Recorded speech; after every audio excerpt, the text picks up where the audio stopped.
2 degrees Fahrenheit, so, any water would be ice.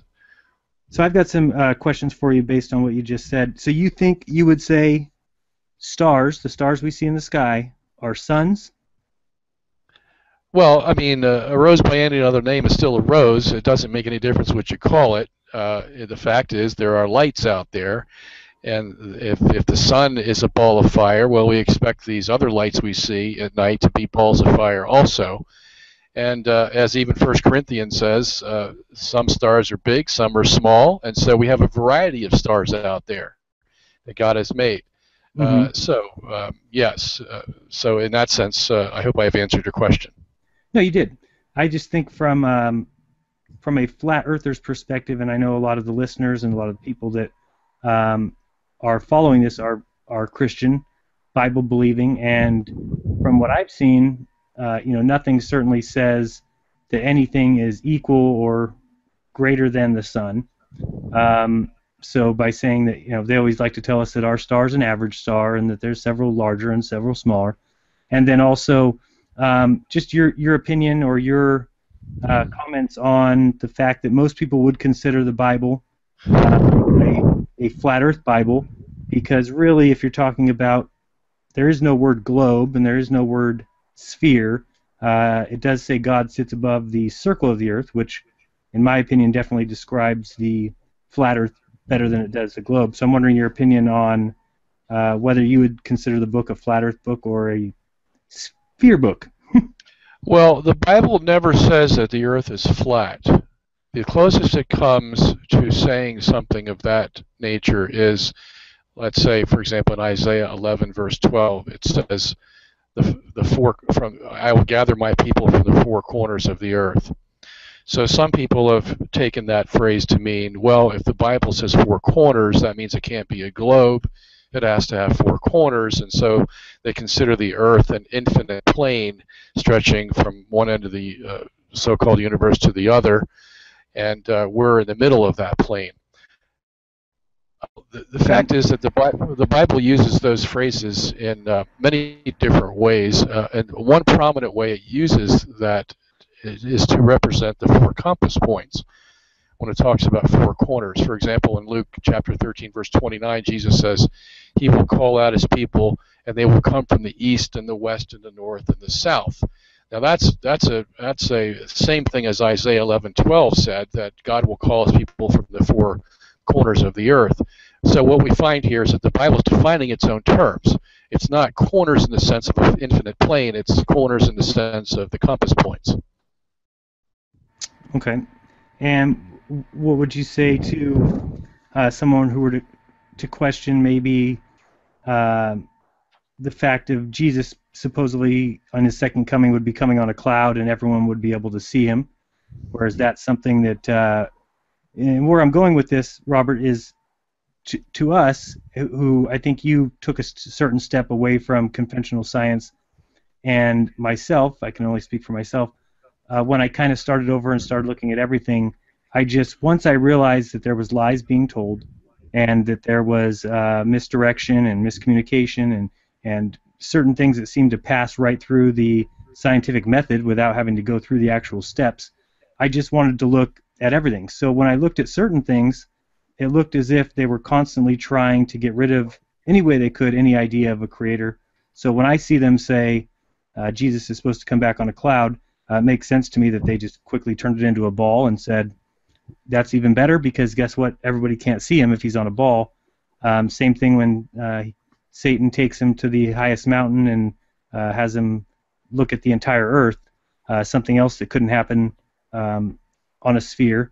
So I guess, would you say that the Bible writers wrote the Bible thinking that they were on a flat earth, or are you under the belief that it is completely inspired, every word of the Bible is from God's mouth? I guess I'm just wondering where your thoughts are on that. And also, Robert, before you answer that, could you just back away from your mic just a little bit? We're getting a lot of distortion and kind of, bass hits from your microphone. Okay, will do. Does that sound better? Much better. Okay. Okay, great. Good. Okay, first of all, yes, I believe the Bible, the whole Bible is inspired by the Holy Spirit, and it is without error. unlike many in my church today, many of the liberals, Catholic liberals and modernists who believe that the Bible's full of errors, I'm a traditional Catholic, and I believe the Bible is without error.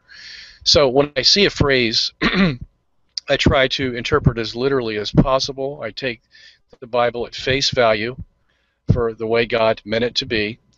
And so when I come up with a passage like, every eye shall see him, from the Apocalypse, what I believe is happening there is the same thing that is described in John 5:29, which is when he comes back, the dead will be raised to life, the good and the bad, and they will all appear before the Son of God.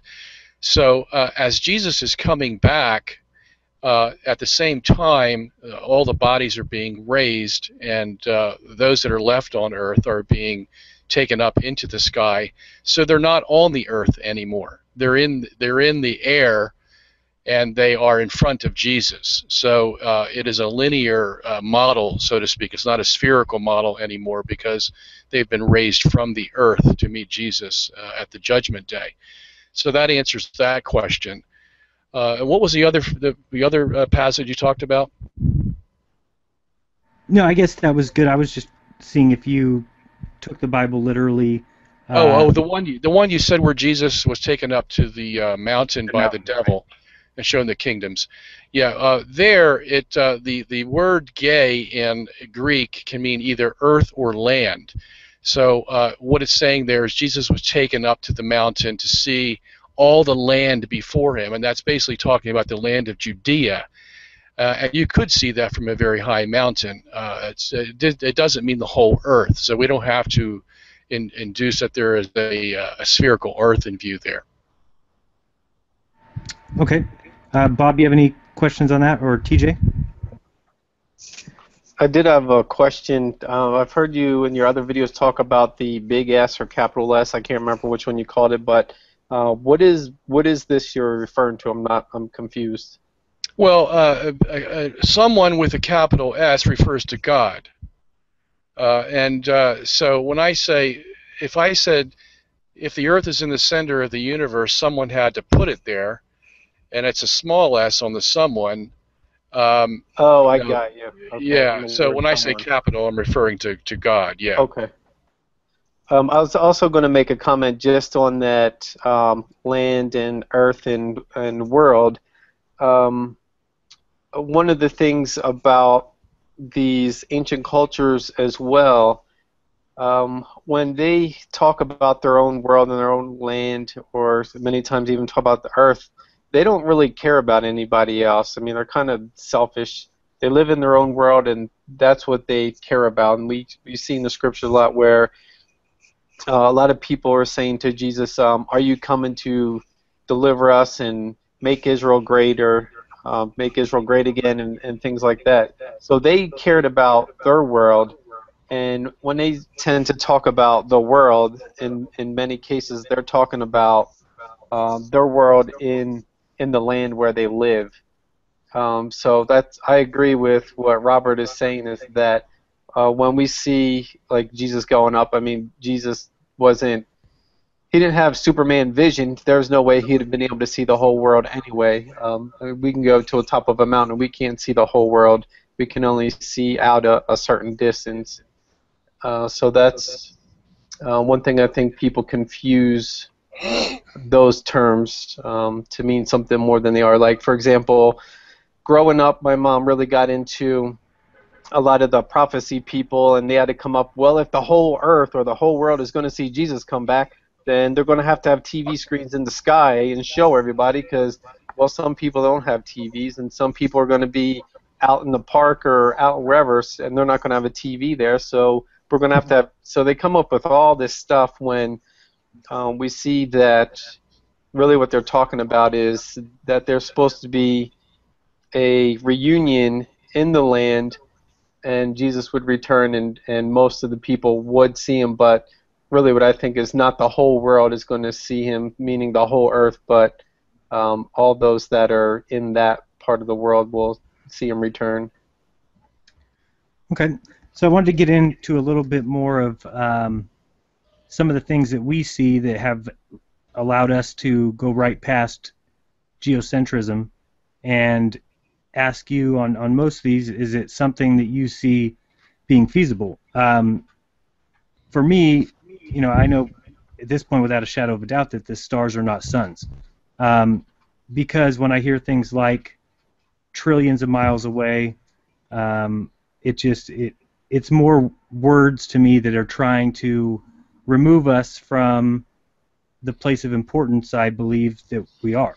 I believe this is the creation, and we are the creation.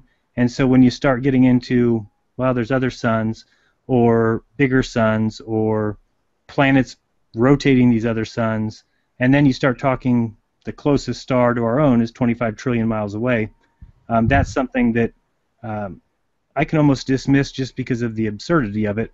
That distance to me is outrageous.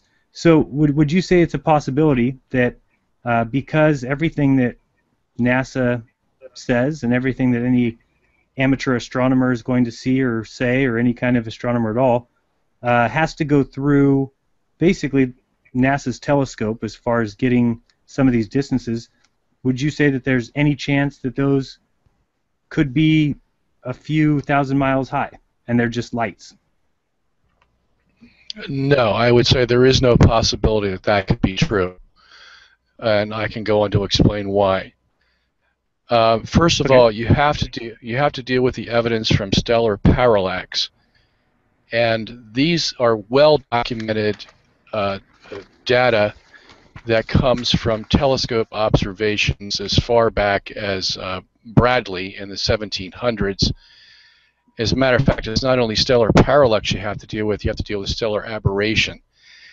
Stellar parallax has been so fine-tuned in the last 100 years or so that we can see stars out to, just by this mechanical means, and this is not using redshift or anything of that sort, this is just using mechanical means of geometry. On stellar parallax, we can see that stars out to about 300 light years. So that's even longer than the most the star that you just mentioned, Alpha Centauri, at 25 trillion.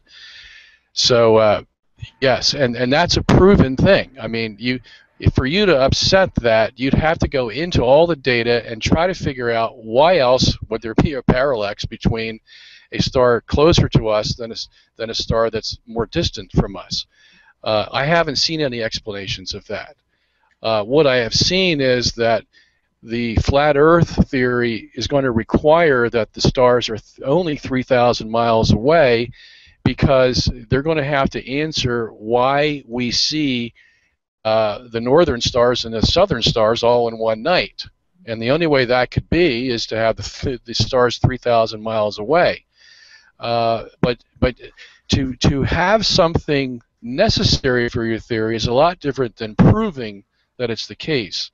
So again, I'd have to challenge anyone who believes in the flat Earth to show us why stellar parallax shows us that the stars are much further away than 3,000 miles.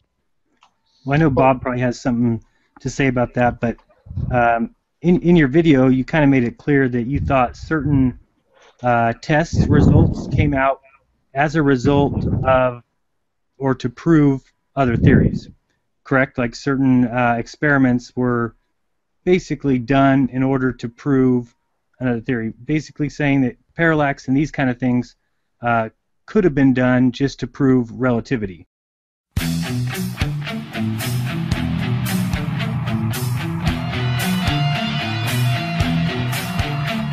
If there's something strange in your neighborhood, who you gonna call? If there's something weird and it don't look good, who you gonna call? That's right.